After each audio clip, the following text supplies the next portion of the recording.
नमस्कार दर्शकों, बहुत बहुत स्वागत है प्राइम न्यूज पर। आप देख रहे हैं हमारी खास पेशकश वोट क्रांति। आज बात हम बिहार की कर रहे हैं। तस्वीरों से आपको अंदाजा लग गया होगा। जी हां, बिहार में बुधवार को महागठबंधन ने चुनाव आयोग के वोटर वेरिफिकेशन के विरोध में बंद बुलाया। इस दौरान 7 शहरों में ट्रेनें रोकी गईं, 12 नेशनल हाईवे जाम कर दिए गए। कांग्रेस नेता राहुल गांधी भी विरोध में शामिल होने के लिए दिल्ली से पटना पहुंचे। यहां विरोध रैली में शामिल हुए। उनके साथ तेजस्वी यादव और वीआईपी प्रमुख मुकेश सहनी भी शामिल थे। इनकम टैक्स चौराहे से राहुल गांधी, तेजस्वी यादव और दीपांकर भट्टाचार्य एक गाड़ी पर सवार होकर प्रदर्शन करने चुनाव आयोग के दफ्तर के लिए निकले। पुलिस ने सभी नेताओं को सचिवालय थाने के पास बैरिकेडिंग कर रोक दिया। उन्हें यहां से आगे जाने की परमिशन नहीं दी गई। यहां से कार्यकर्ता को संबोधित करने के बाद सभी नेता लौट आए।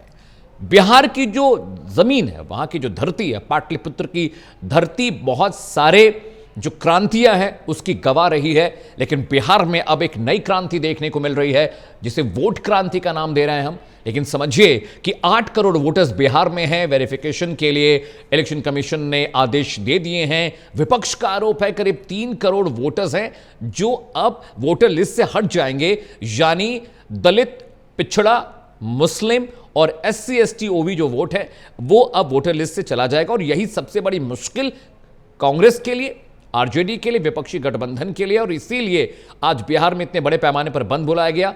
इससे पहले कि हम डिबेट की शुरुआत करें, जरा प्रतिक्रियाएं आई हैं बिहार से, बहुत दिलचस्प है, वो सुनिए। यहां से क्लियर मैसेज देना चाहता हूं, आपको जो करना है करिए, मगर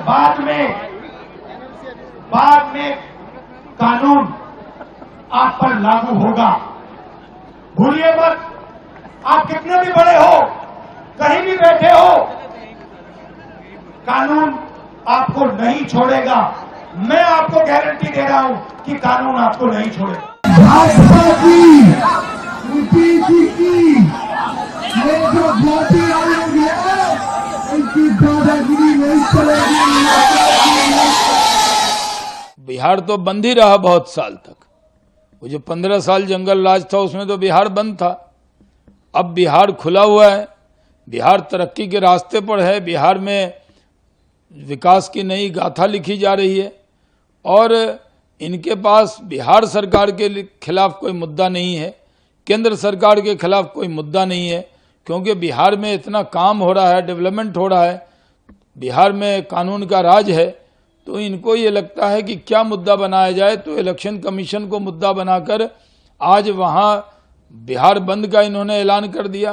बिहार तैयार है और लोकतंत्र में अगर तंत्र से केंद्र की सरकार और बिहार सरकार चाहती है सत्ता में आना, तो जनता नहीं आने देगी। और माननीय राहुल गांधी जी, यह बिहार है, यहाँ सब्जी बेचने वाला भी पे फोन का इस्तेमाल करता है। यहाँ 94% जीविका की दीदियां बैंक का इस ट्रांजैक्शन करती है। इसलिए बिहार ऐसे मामले में सक्षम है। हम मतदाता जागरूकता अभियान चला रहे हैं, घर घर जाकर साइकिल से बता रहे हैं, और आप बंद का आयोजन कर रहे हैं। अभी देखते चलिए ना, बिहार तो चुनाव आयोग को नाटक करते हैं, उसको जीने देंगे? चुनाव आयोग को वो पूरे जिंदगी तबाह कर दिया है, पूरे देश के गरीबों का जिंदगी तबाह कर दिया है। उसको कब याद आया कि देश में नागरिकता जन्म लेने वाला नागरिक नहीं है?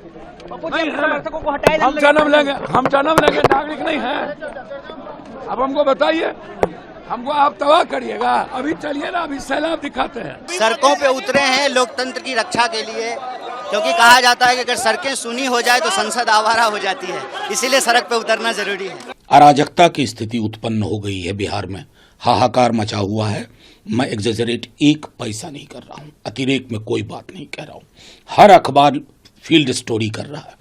उस संदर्भ में नेता प्रतिपक्ष राहुल जी, हमारे नेता बिहार विधानसभा में विरोधी दल के तेजस्वी जी और तमाम अलग अलग पार्टियों के लोग बस एक मंशा से कि कोई व्यक्ति किसी संस्था में अगर बैठा हुआ है तो वो संस्था से बड़ा नहीं है। संस्थाएं निरंतरता में चलती हैं, संवाद से चलती हैं। ये नहीं कि किसी के इशारे, किसी के इरादे पर आप बिना सुने निर्णय लेना शुरू करें, और जो आपकी आलोचना करे उनके लिए आप गलत टिप्पणियां करें, तो ये उचित। तो विरोध की फहरिस्त में तमाम नेता थे जिनके बयान आपने सुने। कन्हैया कुमार कहते हैं कि सड़कें सूनी होती तो संसद आवारा हो जाती है।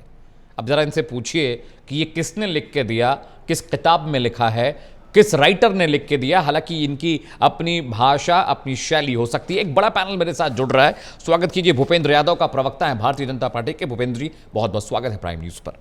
शाहान परवेज मेरे साथ हैं, प्रवक्ता है आरजेडी के। शाहान साहब बहुत बहुत स्वागत है। अनिल शर्मा मेरे साथ हैं, प्रवक्ता हैं कांग्रेस पार्टी के, कांग्रेस का पक्ष रखेंगे। अनिल जी बहुत बहुत स्वागत है। सरिता सिंह कुछ वक्त में हमारे साथ जुड़ने जा रही हैं, वो राजनीतिक विश्लेषक हैं, पॉलिटिकल एनालिस्ट हैं। सबसे पहला सवाल मैं भूपेंद्र यादव से पूछूंगा जो बीजेपी के प्रवक्ता हैं। भूपेंद्र जी, विपक्ष सड़कों पर उतर आया है, आरोप बहुत गंभीर हैं। 3 करोड़ वोटर्स वोटर लिस्ट से हट जाएंगे, 8 करोड़ वोटर्स को कैसे उनको नियमित किया जाएगा, 1 महीने के अंदर वेरिफिकेशन कैसे हो सकता है, चुनाव से ठीक पहले ये करने की मंशा क्या थी, बाढ़ और बारिश से बिहार अभी त्रस्त है, ऐसे में बीएलओज घर घर दरवाजे दरवाजे कैसे पहुंचेंगे। आरोप यह है कि दलित, पिछड़ा और मुस्लिम वोटों को काटने के लिए केंद्र सरकार ने यह साजिश बिहार के वोटर्स के खिलाफ रची है। आपकी प्रतिक्रिया? ऐसा है भाई साहब, मैं बता दूं कि न तो भारत की सरकार ने इस तरह की जो है ना कोई आदेश जारी किया है कि लोगों का वोट कट जाए या क्या करना है या नहीं करना है। ये तो हमारे देश के जो है चुनाव आयोग इंडिपेंडेंट बॉडी होते हैं, ऑटोनोमस बॉडी उनको कहा जाता है। ऑटोनोमस बॉडी अपना स्वयं निर्णय ले रहे हैं कि बिहार में जो है ना किस तरह से जो है डबल वोटर है और 18 साल के ऊपर वाले जो बच्चे हैं उनको जोड़ना है, जो मृत हो गए उनको वोटर लिस्ट से हटाना है।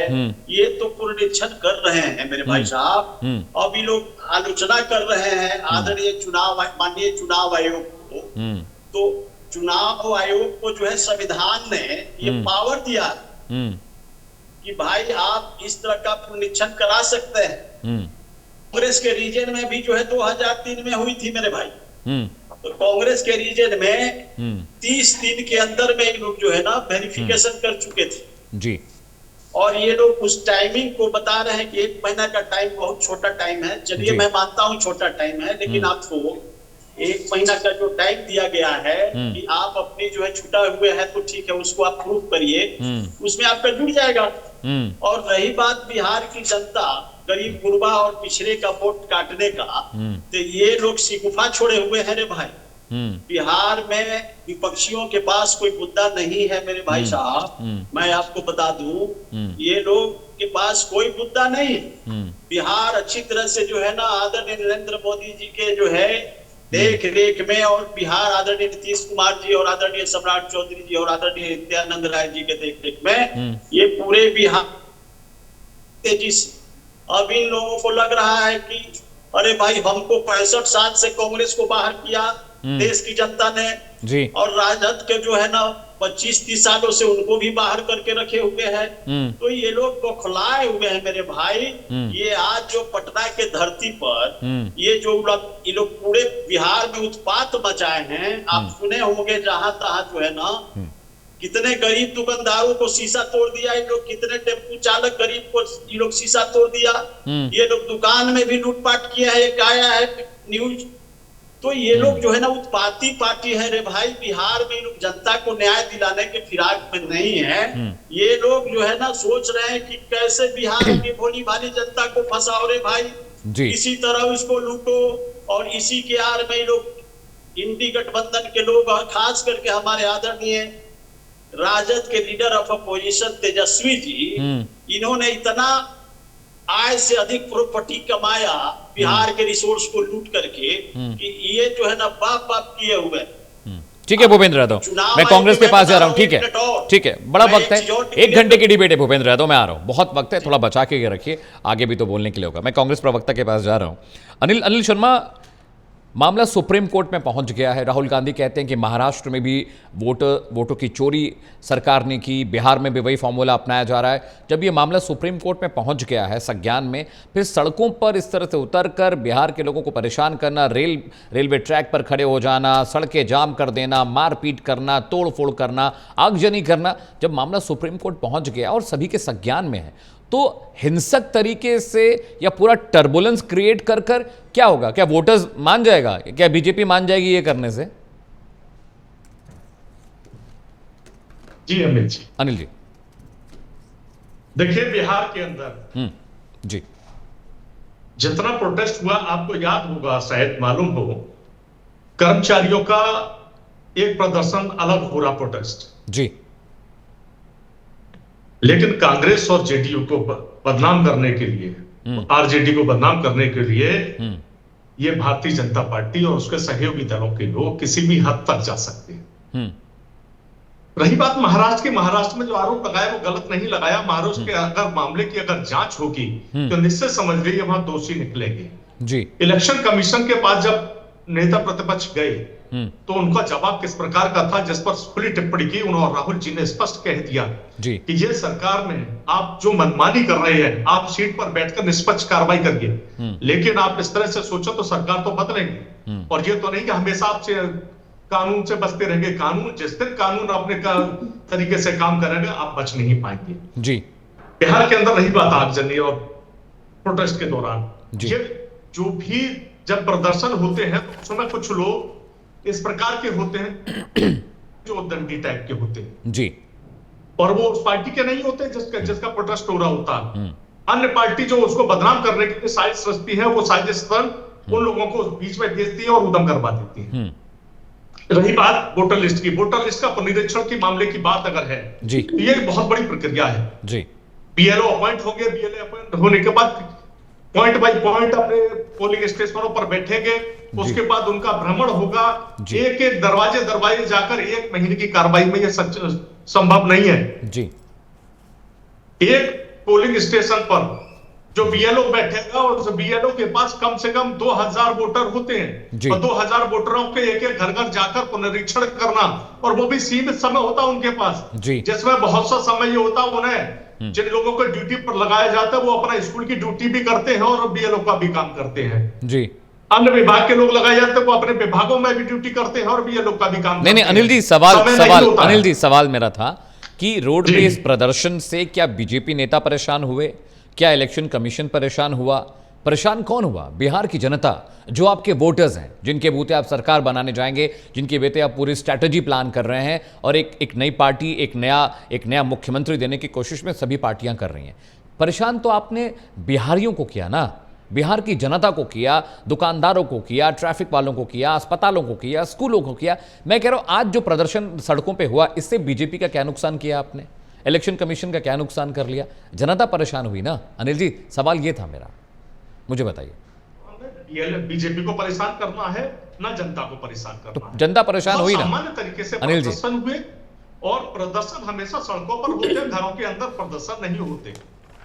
ये सभी जानते हैं प्रोटेस्ट अगर होता है तो वो सड़कों पर निकलकर संघर्ष होता है। कोई अगर अपने घरों में बैठकर या कार्यालयों में बैठकर संघर्ष कर ले, ये संभव नहीं है।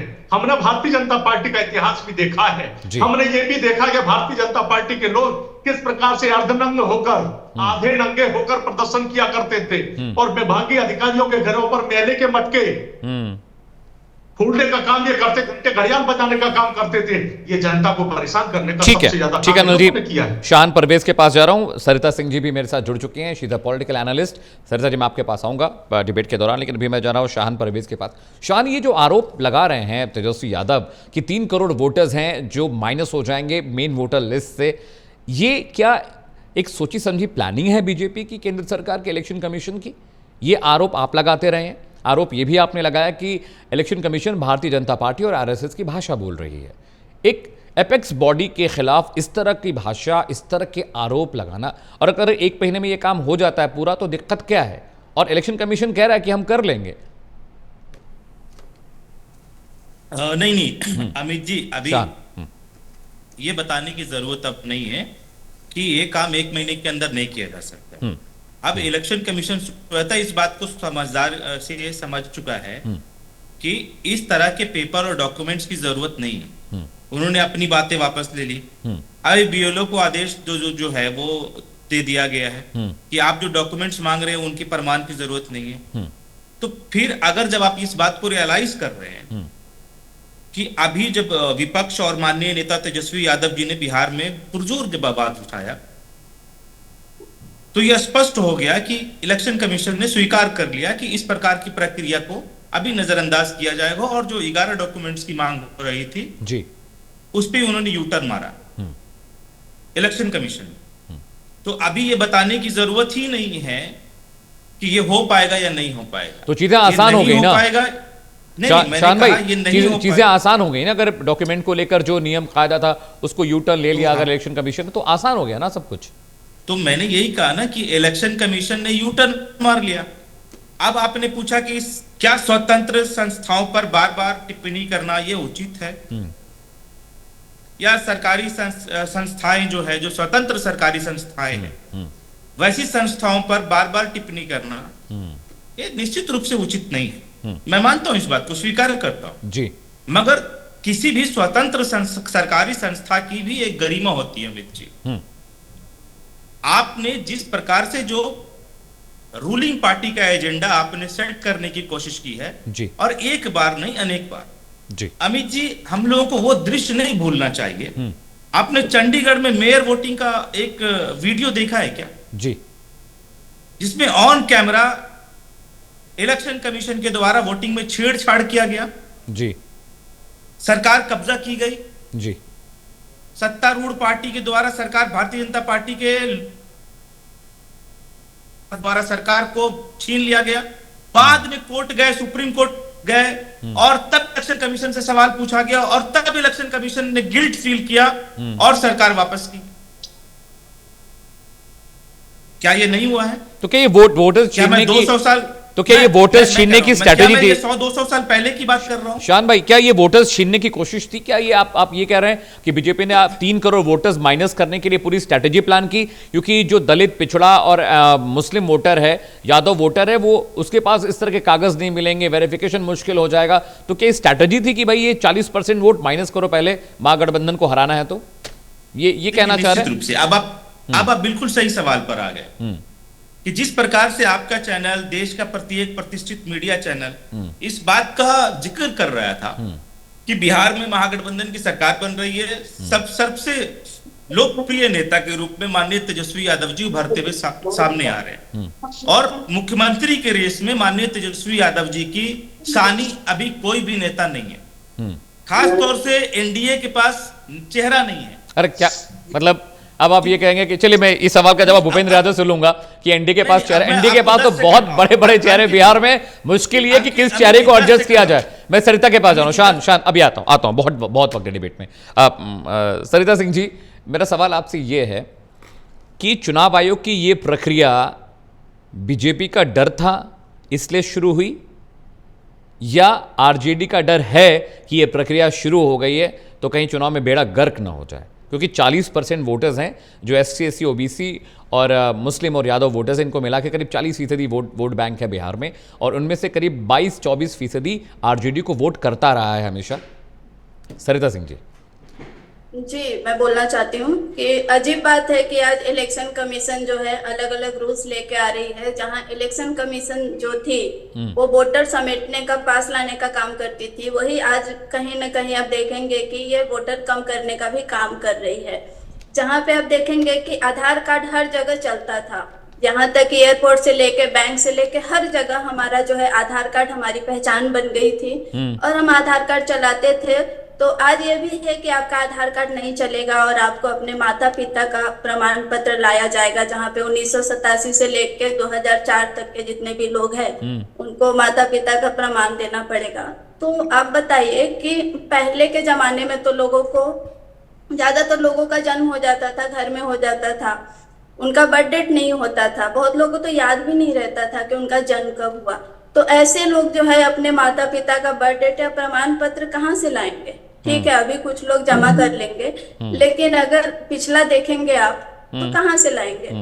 सो इस पे भी सोचने की बात है। तो ये जो नया कानून है, कहीं न कहीं इसमें जो है वोटर कम हो जाएंगे।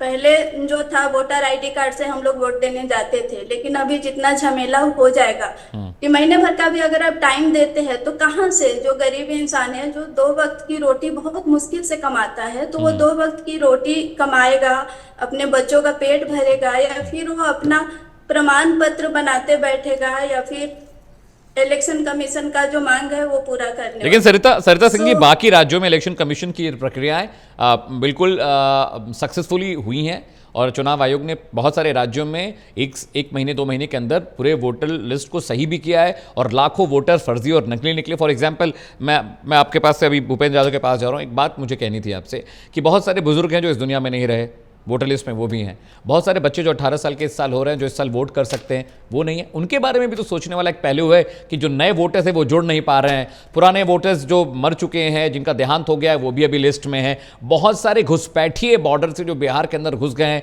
नकली आधार बनाकर, नकली मनरेगा कार्ड बनाकर वो सरकारी पैसे को ले रहे हैं। इस तरह की रिपोर्ट्स भी आई हैं, इस तरह की रिपोर्ट्स पर कार्रवाई हुई है, लोग पकड़े भी गए। मैं आ रहा हूँ, शान आपके पास आऊँगा। भूपेंद्र यादव, मुझे एक बात समझाइए कि जिस तरह के आरोप शाहन परवेज लगा रहे हैं, सरिता सिंह जी कह रही हैं, या कांग्रेस की ओर से कहा जा रहा है कि भाई आपने महाराष्ट्र में भी वोट चुराए थे, अब बिहार में भी वोट चुरा रहे हैं, ये डर था क्या कि कहीं महागठबंधन 20 न पड़ जाए चुनाव में, इसलिए प्रक्रिया शुरू हुई? ये मैं नहीं कह रहा हूं, विपक्ष का आरोप है। दूसरी बड़ी बात, शाहन परवेज ने कहा कि बिहार में आपके पास कोई चेहरा नहीं। मुझे तो लगता है आपके पास चेहरों की कमी ही नहीं बिहार में। भूपेंद्र भाई, ऐसा है अमित जी कि हमारे परवेज भाई जो भी बोले, विपक्षी के पास कोई मुद्दा उद्दा है नहीं। ये लोग लजायत भी नहीं या खम्मा नोचे जी। इन लोगों को जनता जो है ना जी, कांग्रेस को बिहार के अंदर में जो है ना 65 साल से टेट के बाहर कर दिया है जी। और हमारे आदरणीय तेजस्वी जी को पूरे लालू परिवार जितना अनिल शर्मा जी आ रहा हूं, I'll come to you। इनको भी 30 साल से जो है ना बाहर किए हुए हैं। अब इतने सौभाग्यशाली थे कि हमारे आदरणीय नीतीश कुमार जी एक बार जो है ना हम लोग से अलग हो करके आदरणीय तेजस्वी जी को उप मुख्यमंत्री बनने का सपना प्राप्त हुआ, नहीं तो शायद इनकी हार में हल्दी नहीं लगती, ये कभी जीवन में नहीं बनते उप मुख्यमंत्री। इनका पिताजी इतने बड़े डायनेमिक पर्सनालिटी जरूर है, लेकिन बिहार में इनकी हैसियत अब नहीं रही कि ये उप मुख्यमंत्री भी बना सकते हैं या एक मिनिस्टर बना सकते हैं। अब रही बात वोटर का, तो चुनाव आयोग माननीय जो है उनका संविधान जो है ना ताकत देती है कि आप पुनरीक्षण कर सकते हैं जी। जिसमें उनकी गलती क्या है, कोई टाइमिंग का इनका एक पकड़ है। अब बताइए भाई साहब कि 11 डॉक्यूमेंट मांगे गए हैं माननीय चुनाव आयोग द्वारा जी, जिसमें एक डॉक्यूमेंट है आवासीय प्रमाण पत्र जी। मैं आपको बता दूं कि मैं एक गांव से आता हूं, मेरे गांव में एक जो है ना कुछ मतलब कम दिमाग का, मंद बुद्धि का एक व्यक्ति था। उनकी राशन कार्ड कट गई थी राशन से, तो वो आवासीय प्रमाण पत्र बना करके राशन कार्ड में उनकी जुड़ गई। तो मैं आज बता दूं कि जितनी भी केंद्र सरकार की योजनाएं हो या भारत सरकार की या बिहार सरकार की योजनाएं हैं भाई अमित जी, ये बिहार की सारी जनता, हमारी जो पढ़ी लिखी है वो भी, नहीं पढ़ी लिखी है वो भी, ये सारे के जनता के पास में जो है ना आवासीय प्रमाण पत्र है। इससे वोटर लिस्ट में जुड़ने का एक बहुत बड़ा जो है ना ये हथियार है। हमारे माननीय चुनाव आयोग ने उसका भी प्रोविजन किया है। तो ये लोग क्या शो करना चाहते हैं? ये लोग को डर यही है कि जो हम रोहिंग्या मुसलमान जो 65 सालों से बसाए थे आजादी के बाद से जो कांग्रेस की शासन थी, और बिहार का जो है बॉर्डर इलाका पूर्णिया से लेकर किशनगंज तक आपको मालूम होना चाहिए जी, वहां से लगता है कि भारी मात्रा में जो है ना रोहिंग्या मुसलमान आकर के बांग्लादेशी आकर बस गए हैं। ये लोग जो है ना उनको छिपा करके, भूपेंद्र यादव सिर्फ बिहार नहीं, दिल्ली नोएडा और गाजियाबाद तक, ठीक है। अनिल शर्मा के पास जा रहा हूं, अनिल जी ठीक है Bhupendra Yadav just hold on Anil ji के पास जा रहा हूं। अनिल जी, ये बहुत बड़ा कंसर्न तो है कि जो रोहिंग्या घुसपैठिए हैं बिहार में रह रहे हैं, इसके अलावा जनता कोई शिकायत नहीं कर रही है। क्या सिर्फ जानबूझकर इस पूरे मामले को पॉलिटिकल बनाया जा रहा है? अनिल शर्मा जी देखिए, मैं सबसे पहले भाजपा के प्रवक्ता महोदय की बात का जवाब दे देता हूं। जी। इनका कहना है कि 65 साल से कांग्रेस बिहार के अंदर नहीं, तेजस्वी यादव की औकात नहीं है। सबसे पहले तो अपने शब्दों को ये वापस लें। जी, भारत की जनता ने इनको किस प्रकार से नकारा था आजादी से लेके अब तक, इससे प्रमाणित होता है इनकी खुद की हैसियत क्या थी। रही बात तेजस्वी यादव जी की, तो तेजस्वी यादव इस वक्त बिहार का बड़ा चेहरा है और तेजस्वी यादव आम जनता की जान है। जी, 7 करोड़ 89 लाख लोगों से अधिक मतदाता जो 243 सीटों पर चुनाव जी अनिल जी, में अपना निर्णायक फैसला लेंगे, उन पर जो मतदाता सर्वाधिक तौर पर है भारतीय जनता पार्टी बार बार जी कहती है कि इनका कोई दखल नहीं है, खत्म हो चुके। इनके पास सही मायने में नीतीश कुमार जी के नाम पर ये वोट इलेक्शन लड़ना चाहते हैं। सही मायने में तो ये है सत्यता कड़वा, सच कहना कड़वा होता है कि नीतीश कुमार जी को जब किनारे लगाने पर तुले हुए, और बिहार की जनता इस बात को बखूबी जान चुकी है। ये तो दिख भी रहा है, इनके पास कोई मुद्दा नहीं बचता है। ये दिख रहा है अनिल जी, ये तो दिख रहा है कि नीतीश जी को साइडलाइन किया जा रहा है। मैं शाहान परवेज के पास, शाहान, तेजस्वी यादव इतने, मेरी बात पूरी हो जाने अच्छा ठीक है अनिल जी, पूरी कर लीजिए। ठीक है। हाँ, दूसरी बात, अभी अनुच्छेद 326 के तहत चुनाव आयोग के मुख्य चुनाव आयोग ज्ञानेश कुमार जी ने जो हवाला दिया है जी, कि उस समय 2003 के मतदाता सूची को वेबसाइट पर अपलोड करेगी, जिस समय 4 करोड़ 96 लाख वोटर करीब मतदाता हैं, वो सूची पर है उस वक्त की जी। और उनके हिसाब से जो नया मतदाता है उसको तमाम प्रमाण पत्र देने पड़ेंगे। अभी हमारे विश्लेषक महोदया सरदार सिंह जी ने जो कही कि पहले जब जन्म होते थे तब बहुत सारे प्रमाण पत्र नहीं होते थे। अगर हम कहें ये देहात की अगर बात बताते हैं बीजेपी प्रवक्ता, एक व्यक्ति का हवाला दे दिया, लेकिन जनता के बीच में निकल कर देखिए किस प्रकार का हवाला है। जनता त्राही त्राही कर रही है, विकास की ये बात करते हैं। बिहार के विकास में जब तक तेजस्वी यादव डिप्टी सीएम थे तब तक रोजगार सृजन हुए, लेकिन जब से उनकी सरकार से हटे हैं कितने रोजगारों का सृजन इनकी सरकार ने किया है। ये विकास की बात करते, विकास का पहिया जाम कर दिया है और यही बबलाहट इनको खाई जा रही है कि जब देख लीजिए 2 प्रोटेस्ट हुए, एक वक्फ बोर्ड को लेकर प्रोटेस्ट हुआ, लाखों करोड़ों की तादाद में लोग उस सभा में मौजूद थे, और आज जो प्रोटेस्ट हुआ है लाखों की तादाद में लोग घरों से निकलकर बाहर आए। जनता को परेशानी नहीं, जनता खुद उस समर्थन में निकलकर सामने आई है, और जब जनता समर्थन में किसी के निकल के आती है तो तूफान उठता है, और वो तूफान सरकार बदलने के लिए काफी होता है। भारतीय जनता पार्टी के नेता, समझ में भी आ रहा है अनिल जी, वोट क्रांति हो रही है बिहार की जमीन से। बहुत सारी क्रांतियां हुई हैं, इस बार वोट क्रांति होने जा रही है 2025। शाहान परवेज के पास जा रहा हूं। शाहान भाई, तेजस्वी यादव का जो तेज इतना अप्रतिम हो गया, इतना तेजवान हो गए हैं कि नीतीश कुमार की चमक हल्की फीकी लगने लगी, तो बीजेपी ने चिराग पासवान को भी मैदान में उतार दिया। अब चिराग पासवान कहीं ना कहीं नीतीश जी को साइडलाइन करने की कोशिश कर रहे हैं, क्योंकि युवा चेहरा कोई बिहार में है नहीं। तो अब चिराग पासवान को सामने कर बीजेपी क्या तेजस्वी यादव को मात देने की कोशिश कर रही है? शाहान परवेज, देखिए, आपके बात का जवाब तो मैं दे देता हूं। हाँ, उससे पहले मैं भूपेंद्र भाई से जो उन्होंने वक्तव्य कहा उसमें कुछ बातें थी जो स्पष्ट नहीं हो पा, और आपके चैनल के माध्यम से मैं सभी दर्शकों को वो स्पष्ट कर देना चाहता हूं जी। उन्होंने एक शब्द कहा, एक वाक्य उन्होंने कहा कि तेजस्वी यादव और आरजेडी की क्या हैसियत है मंत्री बनाने की। अरे मंत्री बनाने की हैसियत राष्ट्रीय जनता दल की क्या है, इससे बेहतर सम्राट चौधरी जी से बेहतर कौन जानता हो। सम्राट, और आज जो आप सबसे बड़ा नेता अपने भारतीय जनता पार्टी की बता रहे हैं, जी जी जी, वो भी हमारा ही नेता है और हमारे यहां से गया है। और उनका बैकग्राउंड है कि कभी उनके परिवार के लोग कांग्रेस में रहे, फिर आरजेडी में आए, कुछ लोग उनके जेडीयू में रहे और भारतीय जनता पार्टी में गए। तो बिन पेंदी के लोटा है ये लोग। और माननीय लालू यादव जी से एक गलती हुई जो जीवन में उनको अभी भी एहसास है कि मेरे जीवन में सबसे बड़ी गलती हुई कि सम्राट चौधरी जी को बिना उम्र के मुख्यमंत्री का शपथ दिला दी, सॉरी मंत्रिमंडल का शपथ दिलाया। तो सम्राट चौधरी जी जब पहली बार मंत्रिमंडल में शामिल हुए तो वो आरजेडी का कैबिनेट था। वो आज जो भाषण देना सीखे हैं, वो जो उनकी जो शैली भाषा है जी जी, वो सब आरजेडी का ही देन है। अब दूसरी बातों पर आते हैं जी। भूपेंद्र जी ने कहा आवासीय प्रमाण पत्र दिया जाना चाहिए। भाई क्यों नहीं आवासीय प्रमाण पत्र दे रहे हैं? भाई बहुत सही बात है, आवासीय प्रमाण पत्र दिया जाना चाहिए, आवासीय प्रमाण पत्र सबके पास होना चाहिए। भूपेंद्र जी सरकार के आदमी हैं, भूपेंद्र जी ये भी बता दें कि आवासीय प्रमाण पत्र बनता कैसे है। आपने कभी आवासीय प्रमाण पत्र अगर बनाया होगा भूपेंद्र जी, तो आवासीय प्रमाण पत्र बनाने के लिए चलिए शहनवाज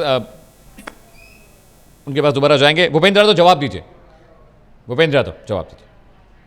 पहले तो मैं बता दूं अमित जी, आपके चैनल के माध्यम से हमारे परवेज भाई जी ने बोला कि अमित जी सम्राट चौधरी जी के नेता इन्होंने ही बनाया। अमित जी सुन लीजिए, भूपेंद्र जी सुन लीजिए कम उम्र में इसलिए मंत्री बनाए थे। भूपेंद्र जी सुन लीजिए कि राबड़ी देवी जी को मुख्यमंत्री बनना था बिहार मेरे भाई। अरे भूपेंद्र जी पत्नी को आरक्षण के तहत जो है मुख्यमंत्री बनाना चाह रहे थे, इनके पास बहुमत नहीं था।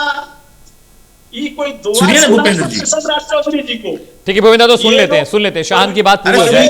भूपेंद्र यादव शाहन की आवाज, शाहन की बात पूरी हो जाए, ठीक है। परवेज भाई ने आपको अरे इधर उधर की बात नहीं कीजिए, आप बताइए, आपको बता रहे थे कि आवासीय कैसे बनता है। हमारे सम्राट चौधरी जी यदि नहीं वोट किए होते। भूपेंद्र यादव थोड़ा सुन लीजिए, आवास प्रमाण पत्र कैसे बनता है सुन लीजिए, शाहन परवेज बता रहा है। भूपेंद्र यादव मैं आ रहा हूँ, तो शायद पता होगा आपको। आवास प्रमाण पत्र बनाने का जो प्रथम क्राइटेरिया है अमित जी, वही आधार कार्ड है। अब बताइए कि आधार कार्ड से बना हुआ प्रमाण वैलिड है, जिसका रेफरेंस डॉक्यूमेंट्स आधार कार्ड है और आधार कार्ड के रेफरेंस पे बना हुआ डॉक्यूमेंट वैलिड है, मगर आधार कार्ड वैलिड नहीं है जी। और आप इलेक्शन कमीशन ऑफ इंडिया का वेबसाइट खोलिए, फॉर्म 6 डाउनलोड कीजिए और आपकी आइडेंटिटी के लिए, वोटर आईडी कार्ड के आइडेंटिफिकेशन के लिए आज भी वहां पे आधार कार्ड मेंशन है जी। तो क्या इलेक्शन कमीशन ऑफ इंडिया अलग है और इलेक्शन कमीशन ऑफ बिहार अलग है? ये दोनों अलग अलग क्राइटेरिया पे काम कर रही है। तो ऐसी मंशा, ओवरऑल ऐसी मंशा है जिसकी वजह से सवाल खड़ा हुआ। भूपेंद्र तो जवाब दीजिए मुझे सर। ठीक है शान भाई पॉइंट अमित जी मुद्दे पर आ गए। अब भाई बात कर लेते हैं। आप लोगों ने बात कही इन्फिल्ट्रेशन की, बॉर्डर इन्फिल्ट्रेशन की। मैं भारतीय जनता पार्टी के कई एक प्रवक्ताओं से ये पूछ चुका हूं कि भाई आपके पास जो बॉर्डर इन्फिल्ट्रेशन का डेटा है, जो गृह मंत्रालय के पास जो डेटा है, वो ये स्पष्ट करें आज कि 2014 के पहले का कितना है और 2014 के बाद का कितना है। और अगर इन्फिल्ट्रेशन 14 के पहले हुआ तो सरकार 14 के बाद क्या कर रही है 10 सालों? ठीक है भूपेंद्र यादव फटाफट जवाब दीजिए, फिर मैं सरिता सिंह के पास जा रहा हूं। अगर 14 के बाद शान भाई जवाब ले लेते हैं, शान भाई जवाब ले लेते हैं। आपकी सरकार सो रही क्यों रही है? ठीक है बीजेपी सबसे पहले तो इनका भाई साहब का आवाज अभी क्लियर नहीं आ रहा है अमित जी। अच्छा, और इनको आवाज क्लियर करिए भाई।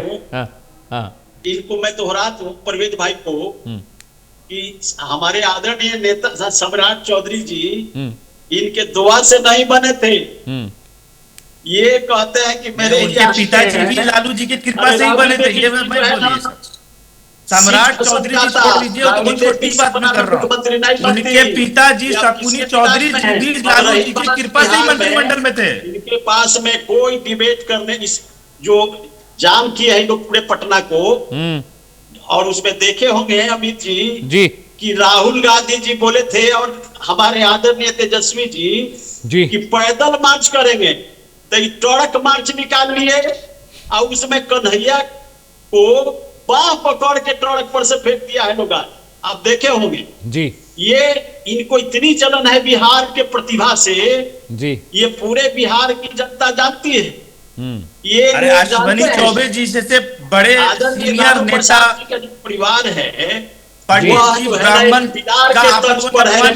स्टेज पे कुर्सी नहीं थी, बिलार कभी बिलार को पैदा नहीं, एक साइड से गए दूसरे साइड से उतरना ये ऐसे नेता है कि हमारे पप्पू यादव जब खड़े थे पूर्णिया से, तो यही पप्पू यादव के लिए हेलीकॉप्टर गिरा करके आदरणीय तेजस्वी जी स्पष्ट भाषण दिए थे कि पप्पू यादव को वोट मत करना, एनडीए को वोट करना। तो ये है यादव विरोधी। ये लोग ताजिया पूजने वाले लोग। रावड़ी देवी जो है ठेला के नीचे ताजिया को बाल्टी से पानी दे रही थी, अब जदुवंश इनका टोपी पहनने नहीं जा रहा है। इसीलिए इन लोग बौखलाया हुआ है जी। इन लोगों को वोट से कोई मतलब नहीं है ना भाई। अब बिहार के जदूबंद से और बिहार के मुसलमान से जी इनको सिर्फ मतलब है कि हमारी संपत्ति इसके आड़ में कैसे बचे, ताकि हम विपक्ष में रहें और अपन संपत्ति बचा ले। पड़वेजो भाई के चिंता नहीं। ये लोग अवसरवादी लोग हैं।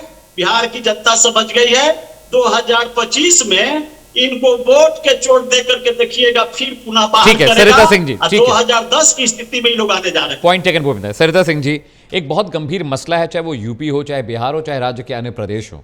ये जो घुसपैठी हैं, जो इलीगल तरीके से प्रदेशों में घुस जाते हैं, और बिहार की छोड़िए रोहिंग्या मुसलमान दिल्ली एनसीआर और गाजियाबाद में भी इलीगल तरीके से रह रहे हैं। ये बहुत बड़ा प्रश्न है कि बिहार से दाखिल होके रोहिंग्या मुसलमान दिल्ली तक पहुंच जाते हैं। तो क्या ये कंसर्न नहीं है कि दूसरे देशों के नागरिक हमारे यहाँ अवैध तरीके से रह रहे हैं? ये कंसर्न भी चुनाव आयोग का है। क्या ये बड़ा कंसर्न नहीं है क्या? इस पे सरकार को स्ट्रिक्टली ध्यान देना चाहिए कि बाहरी लोग अगर घुस रहे हैं हमारे देश में तो कहीं ना कहीं यहाँ पे सरकार कमजोर पड़ रही है। जब सरकार सत्ता में है तो उनका काम है कि हर जगह उनको ध्यान देना है। तो इसीलिए तो वेरिफिकेशन करा रहे हैं कि नकली लोग पकड़े जाएं सरिता जी। हाँ, तो नकली लोग पकड़े जाए तो उसके लिए आधार कार्ड है ना। हम इतना सारा झंझट कोई नहीं कर सकता। सरिता जी, आधार कार्ड नकली बन रहे हैं। 200 रुपए में आधार कार्ड बन रहे हैं। आपको जितने बनवाने हो बताइएगा। नोएडा एनसीआर में खुलेआम बन रहे हैं। होना है ना, वही तो मैं कह रही हूँ। वहाँ पुलिस और प्रशासन क्या कर रही है? सरकार की मजबूती, कहीं ना कहीं सरकार कमजोर पड़ रही है, तभी तो ये हो रहा है। तो इस पे तो सरकार को ज्यादा ध्यान देने की जरूरत है। ये जरूरी नहीं कि आप ऑडियो दीजिए शान और भूपेंद्र जी का। मैं ये कहना चाहती हूँ कि अगर आप 20 साल अमित जी, सत्ता में है, सुन लीजिए, आवासीय प्रमाण पत्र नकली नहीं बनेगा, इसकी गारंटी भाई आपका वक्त खा रहा है तो रोहिंग्या मुसलमान और बांग्लादेशी आके तो आप आवाज नहीं उठाइएगा। जब आधार कार्ड नकली है और आधार कार्ड से ही आवासीय प्रमाण पत्र बनता है, तो आवासीय प्रमाण पत्र नकली क्यों नहीं बनेगा? इसकी गारंटी कौन लेगा? पैसा खा रहा है तो भाई टैक्स का जो भी सुख सुविधा हमारा खा रहा है, तो हमारा बिहार देश के मुसलमान ये वही प्रधानमंत्री है, वही सरकार है जिसने गारंटी दिया था कि 2000 के नोट नकली नहीं हो सकता। दीजिए। फिर उसी आदमी ने 3 साल के बाद उस 2000 के नोट को ही बंद कर दिया। जितना रोहिंग्या तो आप गारंटी कैसे दे सकते हैं कि आधार कार्ड अगर नकली किसी का बन रहा है तो आवासीय प्रमाण पत्र नकली नहीं बनेगा? तो आप लोग जो है ना, बताइए रोहिंग्या को मदद करके आप क्या लेना चाह रहे हैं? अरे रोहिंग्या को मदद आप कर रहे हैं ना। आपके लिए हमारे सरकार बॉर्डर इन्फिल्ट्रेशन हो रहा है, कौन बुला रहा है? बड़ा जो है ना संशोधन किए वक्फ बिल में कि 65% देश के बॉर्डर क्रॉस कैसे कर गए? वो वक्फ बोर्ड के पैसे से हॉस्पिटल बनेगा, स्कूल खुलेगा, आपके बच्चे पढ़ेंगे, आपका जो है बच्चियों का जो है चाकरी भी इसका जवाब दे दीजिए। सब चीजों पर ध्यान दीजिए। आपकी सरकार में लोग बॉर्डर क्रॉस कैसे किए? बॉर्डर क्रॉस कैसे कर रहे हैं? और सब कांग्रेस के नीचे तो आपने खतरे में डाल रखा है। आपकी सरकार खुश हो रही है, उसी का हम लोग ऑपरेशन कर रहे हैं। और प्रधानमंत्री और नीतीश कुमार जी गारंटी दे सकते हैं कि आधार कार्ड जाली बनने के बाद आवासीय प्रमाण पत्र जाली नहीं बनेगा।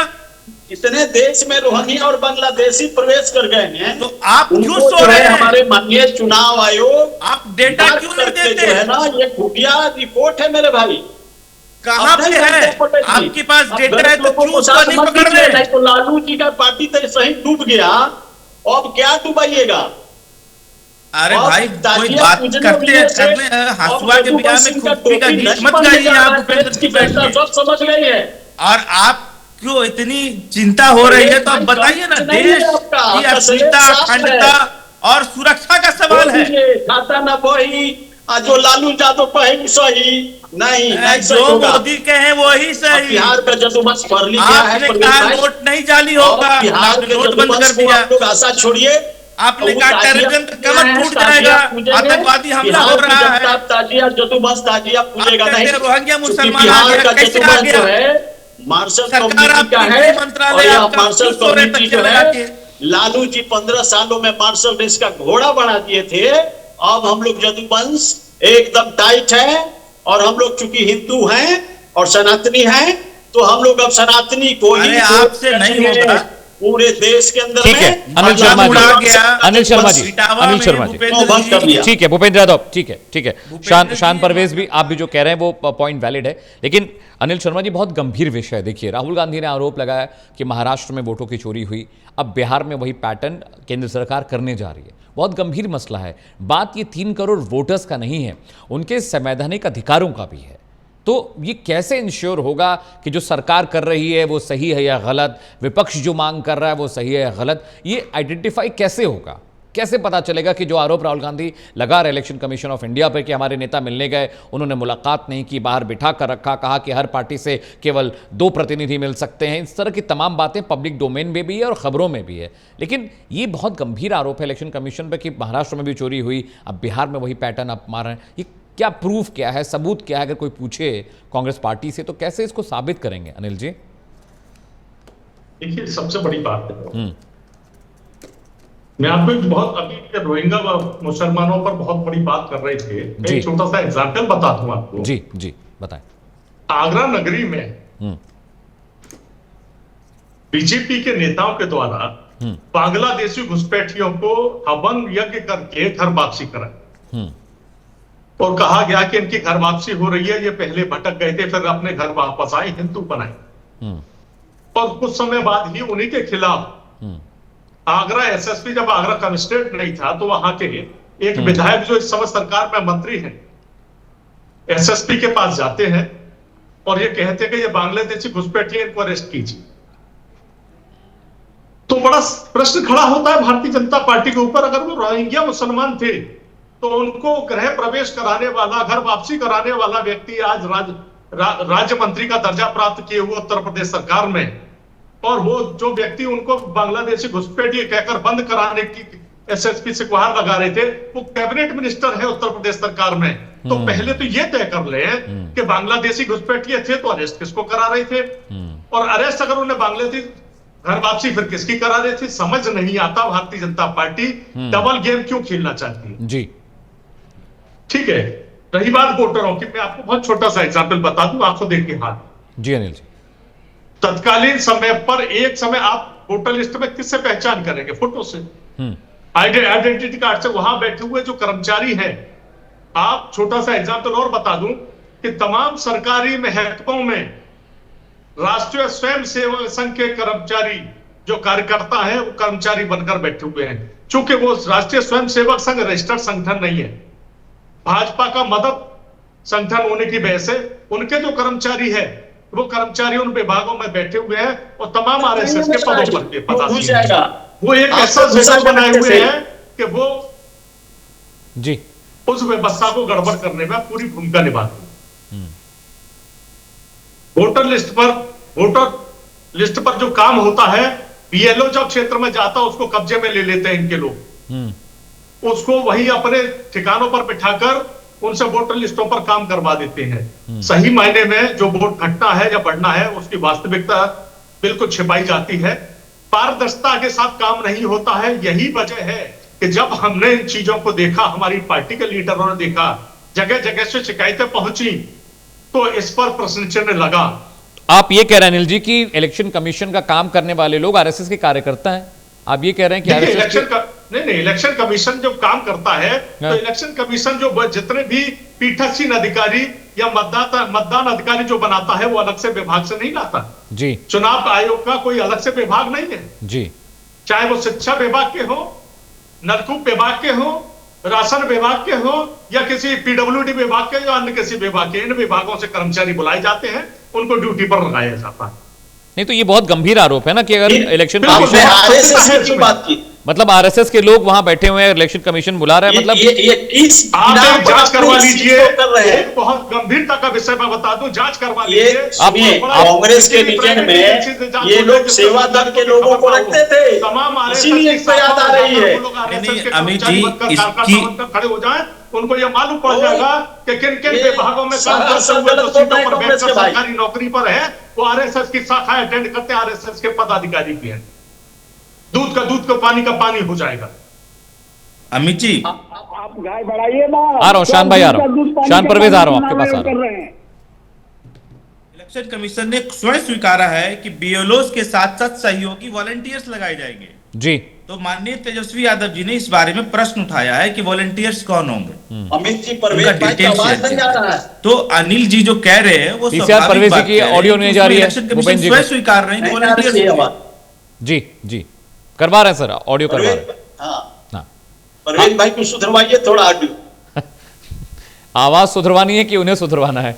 शान परवेज बात ना आवाज सुधरवाइए। शान परवेज मैं कह रहा हूं कि इलेक्शन कमीशन, आपने प्रेस कॉन्फ्रेंस देखा होगा इलेक्शन कमीशन का। जी जी, इलेक्शन कमीशन ने स्पष्ट बोला कि बीएलओस के साथ में हम वॉलंटियर्स लगा रहे हैं। जी आवाज आ रही है। वॉलंटियर्स कौन है? हमारे नेता माननीय तेजस्वी यादव जी ने इस पर सवाल खड़ा किया जी कि इलेक्शन कमीशन यह स्पष्ट करे कि जो वॉलंटियर्स हैं वो कौन लोग हैं, उनका बैकग्राउंड क्या है। तो मैं अनिल भाई की बातों से बिल्कुल सहमत हूं। उनका जो प्रश्न है वो स्वाभाविक है और वाजिब है कि आरएसएस के लोगों को वॉलंटियर्स के नाम पे इस काम में ढकेला गया है। और जैसा भूपेंद्र जी की वक्तव्य बता रही है, भाषा बता रही है कि वो लगातार मुसलमानों को टारगेट कर रहे हैं और पिछड़ों को टारगेट कर रहे हैं, दलितों को टारगेट कर रहे हैं। तो मैं अमित जी आपको एकदम क्लियर बता देना चाहता हूं कि जिस प्रकार से कभी लालू यादव जी के पहले 90 के पहले के दशक में बिहार में खास तौर से जिस प्रकार से सामंतवादियों के द्वारा पिछड़ों, दलितों और मुसलमानों को वोट नहीं दिया जाता था, उनको घर के अंदर बंद करके उसका वोट पोल कराया जाता था, ये कांग्रेस के रीजन में होता लालू था। यादव जी ने उन्हीं सामंतवादियों के खिलाफ लड़ाई लड़कर पिछड़ों, दलितों और मुसलमानों को वोट का अधिकार दिलाया। आज उसी वोट के अधिकार को फिर से भारतीय जनता पार्टी और आरएसएस छीनना चाहती है और ये राष्ट्रीय जनता दल कभी होने नहीं देगी। और यही कारण है कि राष्ट्रीय जनता दल के साथ सारे अलायंस पार्टी आज सड़क पर उतर गए हैं और हमने स्पष्ट कर दिया कि चप्पा चप्पा जाम रहेगा, एक एक चक्का जाम रहेगा और इलेक्शन कमीशन को होश में आने की जरूरत है। भारतीय जनता पार्टी का तोता बन के काम करने देंगे बिहार में नहीं। एक भी वोट का पोलराइजेशन नहीं होने देंगे, एक भी वोट नहीं कटने देंगे। अमित जी स्पष्ट मान लीजिए। शान परवेज वो कह रहे हैं कि 90 के दशक में भूपेंद्र यादव सवाल पूछ लीजिए, शान परवेज सुन रहे। ठीक है शान, सवाल सुनिए, भूपेंद्र सवाल करिए, क्या सवाल? ऐसा है परवेज भाई, आपने कहा कि 90 के दशक के पहले तो सरकार कांग्रेस का था, तो सामंती तो कांग्रेसी लोग थे। तो अनिल भाई से पूछिए कि क्या है इसे कर रहे थे, बताइए, चैनल के माध्यम से पूछिए। अनिल जी जवाब दीजिए। देश की जनता सुनना चाहता है। हमने कहा पार्टी नहीं, हमने कहा सामंतवादियों के खिलाफ लड़ाई रही। ठीक है शान भाई, शान परवेज जवाब ले लेते, जवाब अनिल शर्मा जी, शान परवेज अनिल शर्मा से जवाब ले लेते हैं। शान परवेज, अनिल जी जवाब दीजिए। भूपेंद्र यादव ने जो सवाल पूछा आपसे, क्या सवाल किया? ठीक है भूपेंद्र यादव दोबारा सवाल करिए, दोबारा मैं चाहता हूं अनिल जवाब। हमारे परवेज भाई ने कहा कि 90 के दशक में के पहले लेके जाते थे कि नहीं, सरकार जो है माथा पे रख के लेके जाते थे कि नहीं तुम्हारी पार्टी? शान परवेज एक मिनट, शान परवेज सवाल सुन लीजिए। शान परवेज बताइए कि चप्पल को खोल के माथा पे रख के लेके जाते थे ना बोल रहे हैं 90 के पहले भूल गए वो। अरे भाई सवाल तो पूछने दीजिए। अनिल जी सवाल समझे, अनिल जी सवाल समझे। ठीक है भूपेंद्र भाई जस्ट होल्ड ऑन, शान जस्ट होल्ड ऑन। अनिल जी सवाल समझ गए, जवाब जल्दी से दीजिए आप। देखिए मैं आपको बताता हूं, जिन सामंती लोगों की जो बात हो रही है, जी जी जी, भारतीय जनता पार्टी जो कभी जनसंघ और जनता पार्टी के रूप में हुआ करती थी जी, ये सामंती लोगों की पार्टी हुआ और वो 80 में तो उन दलित पार्टी बना है। अरे भैया सुनना नहीं, के बात करने का स्पष्ट बोलिए ना। अरे भानु जी सुन लीजिए हमारी बात को, नहीं फिर आप बोलेंगे, फिर हम आपको बोलने नहीं देंगे, ध्यान रखिएगा। आप परवेज भाई का जवाब दीजिए जो कहे हैं। अरे भाई हम जो जवाब दे रहे हैं और जो सुनिए, नहीं तो सुन लीजिए। ठीक है अनिल भाई, Anil Sharma ji go ahead please reply, go ahead please. Govinda तो just hold on. Bharatiya Janata party Jansangh ये होती थी, ये सामंती लोगों की पार्टी हुआ करती थी। आज ये पिछड़े दलितों की जो बात करते हैं ना, इन्हें मुसलमानों से नफरत है, दलितों से नफरत है, पिछड़ों से नफरत है। ये सामंती लोगों की पार्टी हुआ करती थी और वही वजह हुआ करती थी तो उन दलितों को वो सामंती लोग दबा कुचलाकर उनसे वोट नहीं देने दिया करते थे। लेकिन लालू प्रसाद जी जब से नेता हुए, लालू प्रसाद जी ने उनको मुंह में जबान देने का काम किया। बोले कि कौन लोग हैं? बोले कि भाई वो लोग। उनको कांग्रेस क्या किया?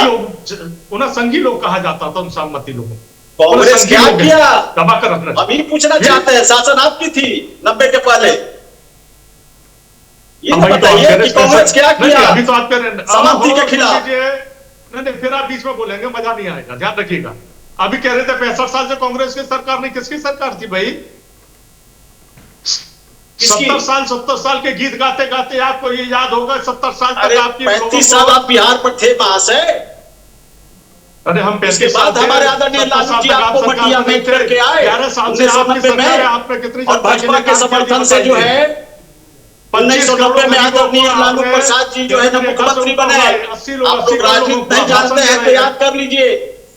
अरे सुनना दोनों भाई को कांग्रेस और हमारे परवेज भाई को भी मैं बता रहा हूँ, देख लीजिए। अरे छोड़ दीजिए, झूठों की सरकार है आपकी। कांग्रेस को मुठिया में करने वाले हमारे आदरणीय लालू प्रसाद जी हमारा बीजेपी के साथ सरकार बना था, और 30 विधायक जो है ना हमारा भाजपा का था, तब आदरणीय लालू प्रसाद जी के हाथ में हल्दी लगा था। चलिए ठीक है भूपेंद्र यादव, अनिल शर्मा जी होल्ड ऑन। सरिता सिंह के पास जा रहा हूं, प्लीज सरिता जी को स्क्रीन पर लाइए।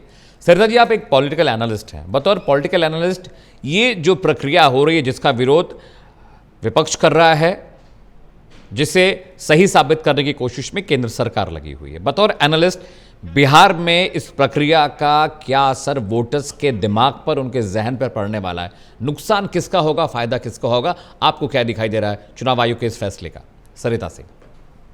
मैं यहाँ पे साइड में खड़ा रखते हैं और यहाँ पे जो है अभी फिलहाल हमें एक ठीक है अनिल जी जवाब ले लेते, जवाब सरिता जी प्लीज बोलिए सरिता जी। हमें अभी फिलहाल जो है हिंदू मुस्लिम नहीं करना है, हमें अभी फिलहाल एकजुट होकर जो है अपने देश का। अनिल जी जवाब ले लेते हैं, अनिल जी जवाब ले लेते अनिल जी। सरिता जी कुछ कह रही हैं, सरिता जी प्लीज शुरू से सरिता जी शुरू से कहिए, शुरू से फिर से। अभी बनी हुई है, उन्होंने बिहार के लिए क्या किया है, क्या प्रोग्रेस किया है, हमें इस पे बात करने की जरूरत है।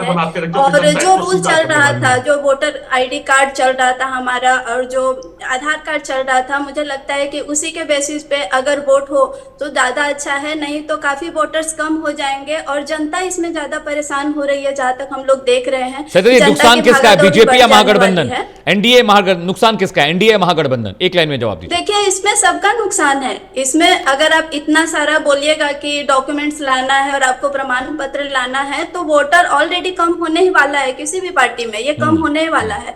तो जो चल रहा था वही चलना चाहिए, और हमें जो है विकास पे ध्यान देना है। फिलहाल अभी 20 साल से जो सरकार है उनको इस पे ध्यान देना है कि उन्होंने अभी तक बिहार के लिए क्या किया है।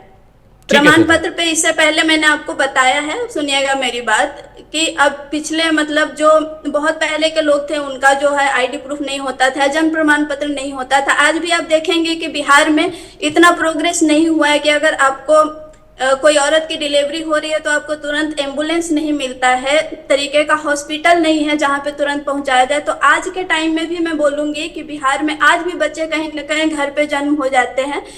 तो इस तरीके से आपके बच्चे अगर हॉस्पिटल में जन्म लेते हैं, ठीक है, पॉइंट टेकन। सरिता जी माफी चाहता हूँ, वक्त की थोड़ी सी कमी है, मैं आपकी बात समझ गया।